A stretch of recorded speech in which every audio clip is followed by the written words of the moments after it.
በጣም ደስ ብሎኛል። አንተና እሷ መቼም አብራችሁ አትሆንም። ይሄ ቃሌ ነው። ታይኛለህ።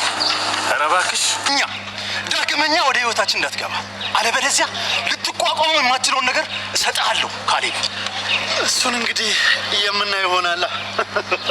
ስለዚህ ያስፈልግኝ በጣም ነው የምታስጠይው።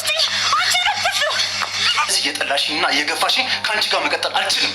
ስለዚህ ልሂድበት። እኔ እኮ አልጠላሁህም። ልጠላህም አልችልም። አውቃለሁ ከአንተ ይልቅ ፋሲካን በመስማቴ በጣም እንደዚህ እየጠላሽኝማ ከአንቺ ጋር መኖር የለብኝም መሄድ አለብኝ እያለ ይገኛል ቅዱሴ። ሳምሪም እንግዲህ እንዳያችሁት ጉዳት ደርሶባታል። ይህንንም ጉዳት እያደረሰችባት ፋሲካ ናት። እንግዲህ ፋሲካ መስኪንም እየደበደበቻት ትገኛለች። ውድ የምወዳችሁ የማከብራችሁ የኔ ቤተሰቦች እንዴት ናችሁልኝ? ሁሉ ሰላም ጌታ ይመስገን። እኔ ጋር ሁሉ ሰላም፣ ሁሉ መልካም ነው። እናንተ ጋር ሁሉ ሰላም እንደሆነ በጌታ ተስፋ አለኝ። እንግዲህ ቀጣዩን ክፍል ይዤ ቀርብ ያለው እስከ መጨረሻ እንድትከታተሉኝ ስል በአክብሮት እየጋበዝኳችሁ ያለፈውን ክፍል ትንሽ ላስታውሳችሁ ማለት ነው። እንግዲህ የባለፈው ክፍል ላይ ሄሉ ፋሲካን ውጭልኝ እያለቻት ነበረ። እሷም በፍጹም እነሱን አትመኛቸው፣ እነሱን ማመን የለብሽም፣ እነሱ ውሸታቸውን ነው፣ እኔ መውጣት የለብኝም ከዚህ ቤት ብላ ትላታለች። እሷም ይሄ ሁሉ አክስቴ ብዬ ስላቀረብኩሽ ነው ወይ? የውስጤን ስለነገርኩሽ ነው ወይ? እንዴት ታረጊኛለሽ? ውጪ ትላታለች። እንግዲህ ውጪም ብላ መነሻው እንግዲህ 600 ሺህ ብሩን ልትበደርላት ሂደቱን ጀምራ እንደመጣች መስኪና ሳምሪ ያለውን ነገር ልጁም የካሌብ እንደሆነ የቅዱሴ እንዳልሆነ ከነገሯት በኋላ እንግዲህ ውጪ ስትላት እሷም አልወጣም እያለች ነበር ክፍሉ የተጠናቀቀው። ሆኖም እንግዲህ በስተመጨረሻ ሄሉ እንድትወጣ አድርጓታለች። መስኪም ውጪ ተብለሻል ውጪ እያለቻት ነው። አንቺንም አልለቅሽም በማለትም ስትል አሁን ውጪ እንጂ እንዲህ አልተፈቀደልሽም ውጪ በማለት እንግዲህ ፋሲካን ከቤት ያስወጣታል። ፋሲካም ከቤት ወጥታ እየሄደች እያለ እንግዲህ እንዳያችሁት ቅዱሴ መንገድ ላይ ያገኛታል። ቅዱሴም እጅግ ደስ ብሎኛል ብላ ስትል በፍጹም እኔ እያለው በሰላም እንድትኖሩ አልፈቅድላችሁም እያለች ነው። እንግዲህ ፋሲካ አሁንም ላይ እጅ አልሰጥም፣ በፍጹም አልለቃችሁም፣ አልተዋችሁም ብላ ነው ዝታላቸው የወጣችው። ካሌብንም እንግዲህ ቀጥራው አግኝቷ ነበረ። ካሌብም ከዚህም በኋላ ስምምነታችን ፈርሷል፣ ከዚህም በኋላ አብረን አንሰራም፣ እኔም በግሌ አንቺም በግልሽ ሞክሪ፣ እስካሁን ድረስ አብረን ሰርተን ሞክረነዋል፣ አልተሳካልንም፣ ከዚህም በኋላ ያለውን ለየብቻ ነው የምንሰራው ብሎ ይላታል። በፍጹም እንደዛ አይሆንም፣ አንተ አሁን ላይ እኔን ታስፈልገኛለህ ብላ ትለዋለች። እኔ ደግሞ አታስፈልጊኝም ብያለሁ፣ ወስኛለሁ፣ እኔም በግሌ ነው የሚሄደው፣ አንቺም በግልሽ ካለበለዚያ ሚስጥርሽን ሁሉ እዘረግፍልሻለሁ ብሎ ይላታል። እሷም መዘርገፍ ትችላለህ፣ አሁኑኑ ሂድና ዘርግፍ በማለት ትላለች። ከቤት ተባራ ስለመጣች ከቤት ተባረሻል ማለት ነው፣ እንደዛም ከሆነ በፍጹም ካንቺ ጋር መስራት አልፈልግም ይላታል።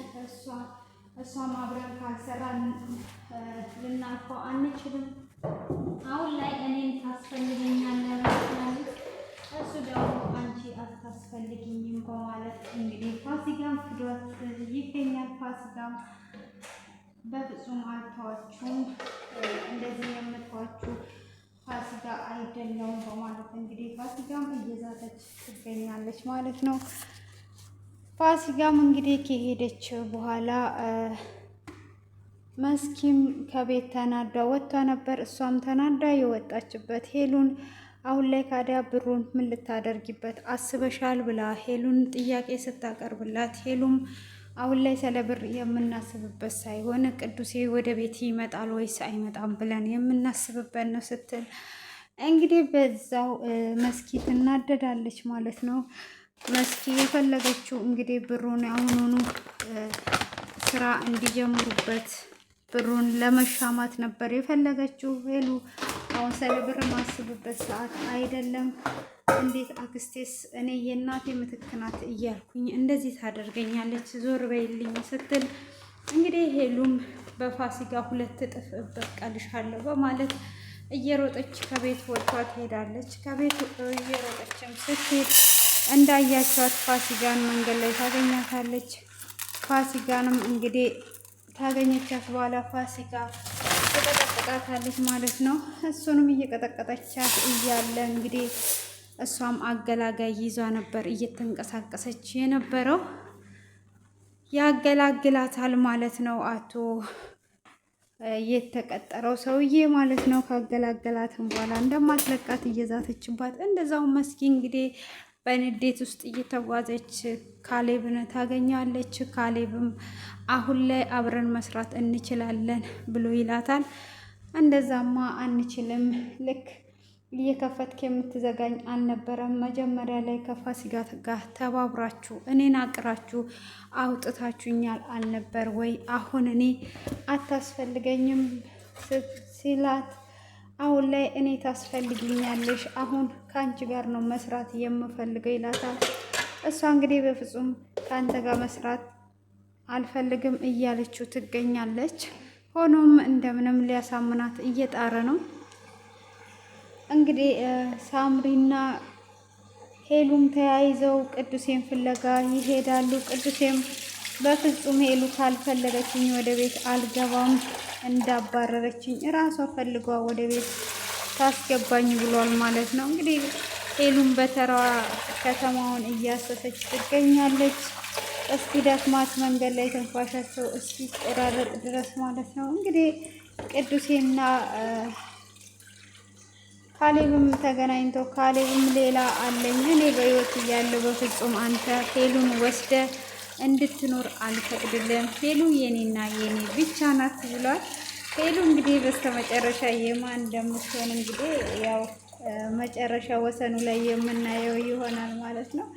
እሱም እንግዲህ አሁን ላይ ያው ያ ልጁም እኛ እንደምናውቀው ልጁ የቅዱሴ አልነበረም የካሌብ ነበረ። ያንን የካሌብን ልጅ ነው የቅዱሴ ነው ብለዋት እንግዲህ ሄሉም አምና ትዳሯን የበጠበጠችው ማለት ነው።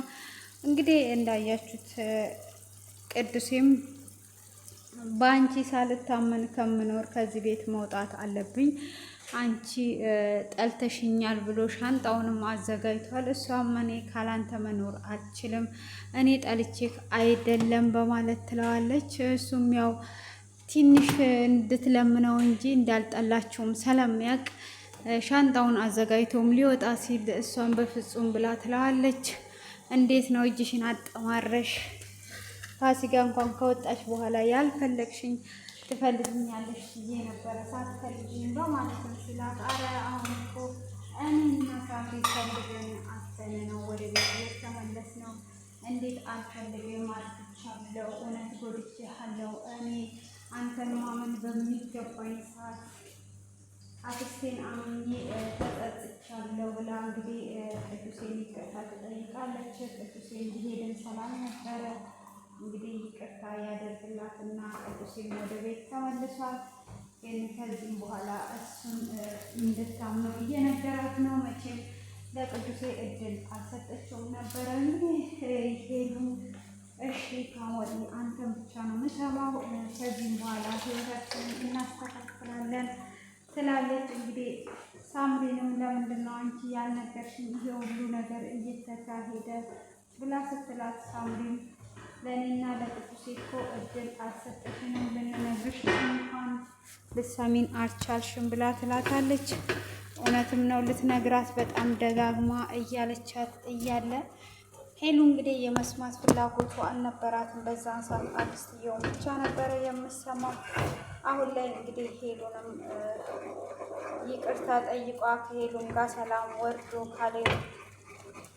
ካሌብ እና ፋሲካ እንግዲህ አሁን ላይ እቅድና አላማቸው ፈርሶባቸው በመናደር ላይ ይገኛሉ። ቅዱሴም ወደ ቤቱ ተመልሶ ከሄሉ ጋር ሰላም ወርዷል ማለት ነው። እጅግ በጣም ደስ ይላል። ቅዱሴ እንደማይተው ይነግረዋል። እምቢ ካልክ የባሰ ነገር ከኔ ትቀበላለህ፣ አርፈ ተቀመጥ እያለው ነው እንግዲህ ካሌብም አርፌ አልቀመጥም እስከ መጨረሻ እታገላለሁ ሄሉን የኔ እስካደርጋት ድረስ እያለ ነው እንግዲህ በዚህ አይነት ይገኛል። አሁን ላይ ከፋሲካ ጋራ እንደማይሰራና መስኪ አብሯት እንዲሰራ ይጠይቃታል። መስኪም በፍጹም ካንተ ጋር አልሰራም ብትለውም ከማን ጋር ሰርተሽ ነው እዚህ ሂደት ላይ ንብረቱንም ሆነ ቅዱሴን የራስሽ ማድረግ የምትችው?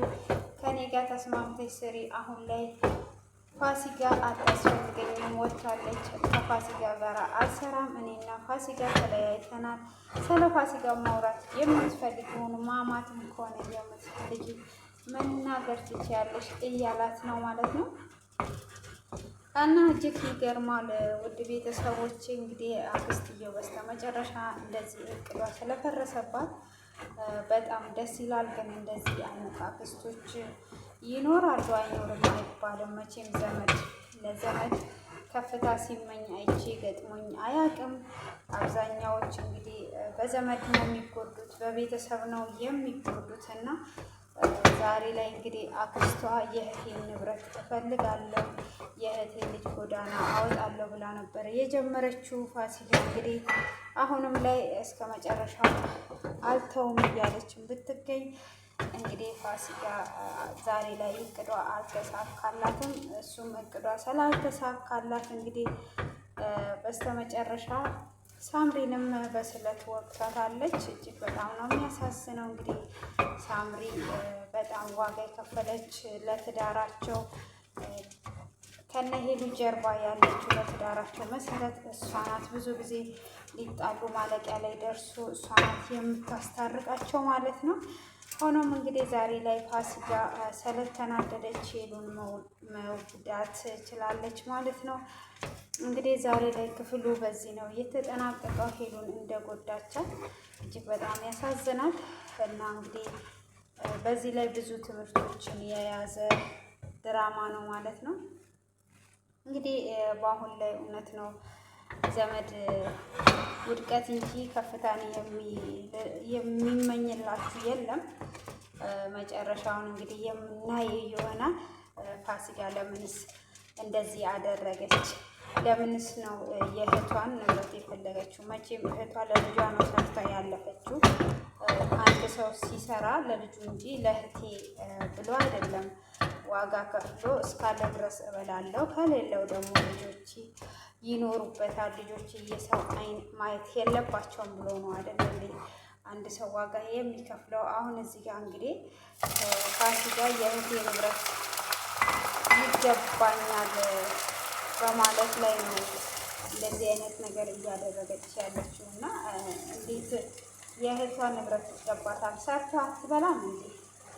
እህቷ ለልጆቿ እንጂ ለእሷ ነው እንዲህ ሰርታ አለችው።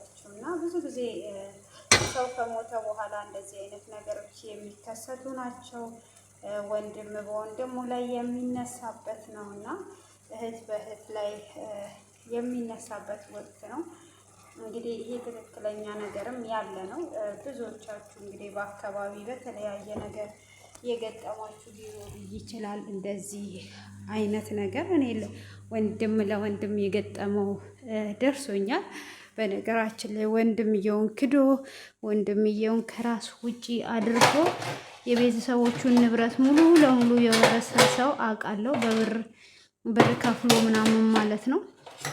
እና በአሁን ሰዓት ላይ በጣም ከባድ ጊዜ ውስጥ ነው ያለ ነው።